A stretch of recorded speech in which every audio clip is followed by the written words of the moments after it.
வணக்கம். நான் உங்கள் அம்மா சமையல் மீனாட்சி. எல்லாரும் எப்படி இருக்கீங்க? சேஃப்டியாக இருப்பீங்கன்னு நினைக்கிறேன். வெளியில் போகாமல் வீட்லேயே இருப்பீங்கன்னு நினைக்கிறேன். நான் இப்போ ஒரு வாரமாகவே வீட்டில் என்னென்ன இருக்கோ ஒரு 15 நாளைக்கு முன்னாடி வாங்கி வச்ச சில காய்கறிகளை வச்சு ஓட்டிகிட்ருக்கேன். அதை தான் நான் உங்களுக்கு அப்படியே வீடியோ போடுறேன். இந்த மாதிரி சூழ்நிலையிலையும் எப்படி நம்ம சமாளிக்கிறது அப்படின்ட்டு இன்றைக்கி குட்டியாக ஒரு லஞ்ச் மெனு பண்ண போகிறோம். என்ன பண்ண போகிறோன்னு பார்த்திங்கன்னா, மணத்தக்காளி இடித்து இதெல்லாம் நான் முன்னாடியே வாங்கி வச்சது. நான் முன்னாடி வாங்கி வச்ச தொட்டு இப்போ இதெல்லாம் வச்சு யூஸ் பண்ணுறதுக்கு ரொம்ப சௌகரியமாக இருக்குது. எப்பவுமே பார்த்துக்கோங்க, கொஞ்சமாவது நம்ம வீட்டில் பொருட்கள் இருக்கணும். இருந்தால் தான் எப்படிப்பட்ட ஒரு சூழ்நிலையிலையும் நம்ம காலத்தை ஓட்ட முடியும். இப்போ வேலை பார்த்துக்கிட்டே இருப்போம். ஒரு மாதம் நமக்கு டைட் ஆகிடும். கொஞ்சம் சாமான் 3 மாதத்துக்கு சேர்ந்த மாதிரி வாங்கி வச்சுட்டு வரும்போது லாஸ்ட்டு பார்த்திங்கன்னா கொஞ்சம் எப்படி சாமான் நம்மக்கிட்ட ஸ்டாக் இருக்கும். இந்த ஸ்கூல் டைமெல்லாம் நம்ம வீட்டு செலவை குறைச்சிக்கின்னு ஸ்கூலுக்கு ஃபீஸ் கட்டுறது இதெல்லாம் நமக்கு சௌகரியமாக இருக்கும். அதனால் இந்த மாதம் அதிகமாக நீங்கள் செலவு பண்ணிங்க அப்படின்னா அடுத்த மாதம் அந்த மளிகை சாமானுக்கும் சரி வீட்டுக்கும் சரி அந்த செலவை நம்ம குறைச்சி அடுத்ததுக்கு எடுத்து வைக்கணும். அந்த மாதிரி நீங்கள் பழகிக்கிட்டீங்க அப்படின்னாக்கா இந்த மாதிரி ஒரு திடீர்னு ஒரு பிரச்சனை ஒரு இது வரும்போது நம்மளால் சமாளிச்சிக்க முடியும். சரி, வாங்க அதிகமாக பேச வேணாம். இன்றைக்கி என்ன சமைக்க போகிறோன்னு பார்க்கலாம். பாருங்கள், இப்போ 1 ஸ்பூன் அளவுக்கு எண்ணெய் போட்டுக்கலாம். எண்ணெய் கொஞ்சம் நல்லா காயட்டும். எண்ணெய் காஞ்ச உடனே 1/2 ஸ்பூன் அளவுக்கு கடுகு சேர்த்துக்கலாம். அதுக்கப்புறம் 1/2 ஸ்பூன் அளவுக்கு உளுந்து சேர்த்துக்கலாம். கொஞ்சமாக கருவேப்பிலை சேர்த்துக்கலாம். இப்போ நான் 2 பெரிய வெங்காயம் நீட்டு வாக்கில் நறுக்கி வச்சுருக்கேன், அதை சேர்த்துக்கலாம். இப்போ நம்ம 1/2 ஸ்பூன் அளவுக்கு உப்பு சேர்த்துக்கலாம். ஒரு 1/4 டீஸ்பூன் அளவுக்கு மஞ்சள்தூள் சேர்த்துக்கலாம். பாருங்கள், இந்த வெங்காயம் வதங்கிட்டு இருக்கும் போதே ஒரு 100 கிராம் இருக்கும் இந்த அவரைக்காவும் சேர்த்துக்கலாம். இந்த அவரைக்காய் பார்த்திங்கன்னா நம்ம எந்த அளவுக்கு அவரைக்காய் போடுறோமோ அந்த அளவுக்கு வெங்காயம் போட்டு அவரைக்காய் வெங்காய வதக்கல் இதோட பேர். டேஸ்ட் ரொம்ப நல்லாயிருக்கும். பாருங்கள், ஒரு 3/4 ஸ்பூன் அளவுக்கு நம்ம குழம்பு மிளகாத்தூள் சேர்த்துக்கலாம். கொஞ்சமாக தண்ணி விட்டுருவோம். ஒரு வதக்கு நல்லா இப்படி வதக்கிடுவோம். எல்லாத்தையும் மிக்ஸ் பண்ணிக்கலாம். இப்போ இதை மூடி வச்சிடலாம். அவரைக்காய் வெங்காய வதக்கல் ரெடி ஆகிடுச்சு. இதை ஆஃப் பண்ணிவிட்டு வேறு பாத்திரத்தில் நம்ம எடுத்து வச்சிடலாம். இப்போ நம்ம கேரட் பொரியல் பண்ணிக்கலாம். அதுக்கு முன்னாடி ஒரு சின்ன விஷயம் சொல்கிறேன். இப்போ வீட்லேயே இருக்கிறோம் அப்படின்னு சொல்லிட்டு நம்மளோட சப்ஸ்கிரைபர் ஒருத்தவங்க ஃபோனில் பேசுனாங்க. என்னன்னு கேட்டால், நீங்கள் க்ளீன் பண்ணுற மாதிரி நானும் க்ளீன் பண்ணலாம் அப்படின்னு சொல்லிட்டு இறங்கினேன். ஃபுல் கிச்சனும் நான் க்ளீன் பண்ணிட்டேம்மா, ஆனால் இன்றைக்கி எனக்கு காய்ச்சல் அடிக்கிற மாதிரி இருக்குது. 2வது கை கால் உடம்பெல்லாம் வலிக்குது அப்படின்னு சொல்லிட்டு. எப்பவுமே ஒன்று புரிஞ்சுக்கங்க, ஒரே நாளில் எல்லா வேலையும் செய்ய முடியாதுன்னா பழக்கம் இல்லாதவங்களுக்கு கண்டிப்பாக செய்ய முடியாது. அதனால் என்ன பண்ணுங்கள், எப்போவுமே க்ளீன் பண்ணுறது இறங்குறீங்க அப்படின்னா மேல் ஷெல்ஃப்லேருந்து வந்தீங்கன்னா 2 ஷெல்ஃபு மட்டும் எடுத்து வச்சுட்டு க்ளீன் பண்ணுங்கள். சப்போஸ் முடியல உங்களால் அப்படின்னா அந்த 2 ஷெல்ஃபு க்ளீன் பண்ணதோடு இருக்கும். அடுத்த நாள் நம்ம அடுத்த 2 ஷெல்ஃபை க்ளீன் பண்ணிக்கலாம். ஒரு சிலர் க்ளீன் பண்ணுறேன்னு சொல்லிவிட்டு மொத்தத்தையும் எடுத்து கிச்சனில் உள்ளதெல்லாம் ஹாலில் போட்டுருவோம், இல்லைனா வேறு ரூமில் போட்டுருவோம். அதுக்கப்புறம் க்ளீன் பண்ண ஆரம்பிப்போம்.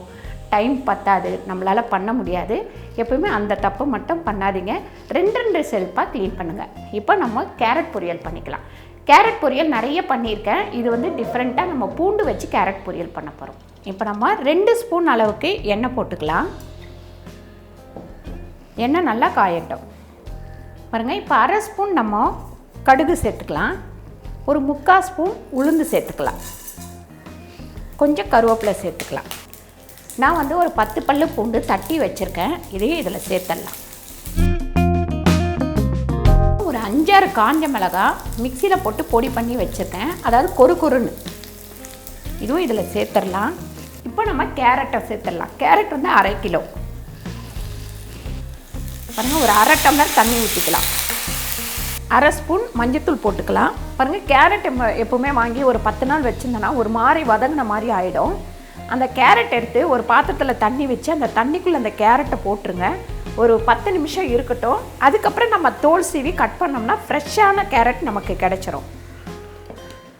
இப்போ மூடி வச்சு மூடிடலாம். ஒரு 10 நிமிஷம் வேகட்டும். பாருங்கள், கேரட் பொரியல் ரெடி ஆயிடுச்சு. இதுக்கு நீங்கள் தேங்காய்லாம் போடணும் அப்படின்னு சொல்லிட்டு அவசியம் இல்லை. இப்போ இதை வேறு பாத்திரத்தில் மாற்றிட்டு நம்ம வத்த குழம்பு வச்சுக்கலாம். பாருங்கள், இந்த வத்த குழம்புக்கு நல்லா ஒரு 5-6 ஸ்பூன் எண்ணெய் போட்டுக்கோங்க. நம்ம நல்லெண்ணெய் கூட இதுக்கு சேர்த்துக்கலாம், இல்லை தேங்காய் எண்ணெயில் வச்சிங்கன்னா இன்னும் சூப்பராக இருக்கும். மணத்தக்காளி வத்தல் வந்து ஒரு 3 ஸ்பூன் வச்சுருக்கேன். அதை வறுத்து எடுத்துக்கலாம். ஒரு அரை ஸ்பூன் அளவுக்கு கடுகு போட்டுக்கலாம். அதுக்கப்புறம் அரை ஸ்பூன் உளுந்து போட்டுக்கலாம். அரை ஸ்பூன் வெந்தயம் சேர்த்துக்கலாம். அதுக்கப்புறம் 1/4 டீஸ்பூன் பெருங்காயப்பொடி, கருவேப்பிலை கொஞ்சம்.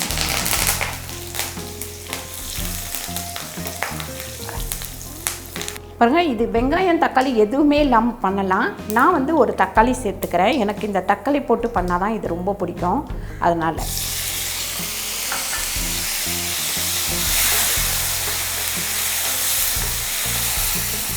ஒரு 3/4 ஸ்பூன் அளவுக்கு உப்பு சேர்த்துக்கிறேன். ஒரு 3 ஸ்பூன் குழம்பு மிளகாத்தூள் சேர்த்துக்கிறேன். ஒரு அரை டீஸ்பூன் அளவுக்கு மஞ்சள்தூள் சேர்த்துக்கலாம். பாருங்கள், நல்ல ஒரு பெரிய கோலி உருண்டை அளவுக்கு புளி எடுத்து நல்லா கரைச்சி வச்சுருக்கேன். அதையும் இதில் சேர்த்துடலாம். இதில் கொஞ்சம் நல்லா தண்ணி விட்டு மூடி வச்சிடலாம்.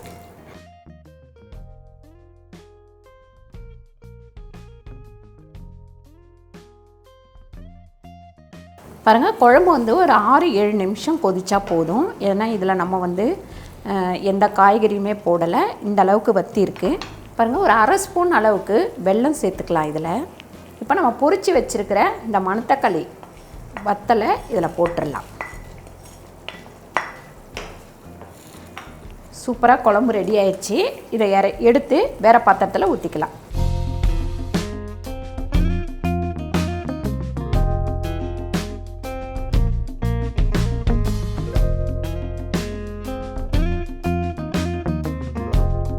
கண்டிப்பாக நீங்களும் வீட்டில் ட்ரை பண்ணி பாருங்கள். இந்த வீடியோ உங்களுக்கு பிடிச்சிருந்தால் லைக் பண்ணுங்கள், ஷேர் பண்ணுங்கள், சப்ஸ்கிரைப் பண்ணுங்கள், ஃபேஸ்புக்கில் ஷேர் பண்ணுங்கள், மறக்காமல் கமெண்ட் பண்ணுங்கள். நன்றி, வணக்கம்.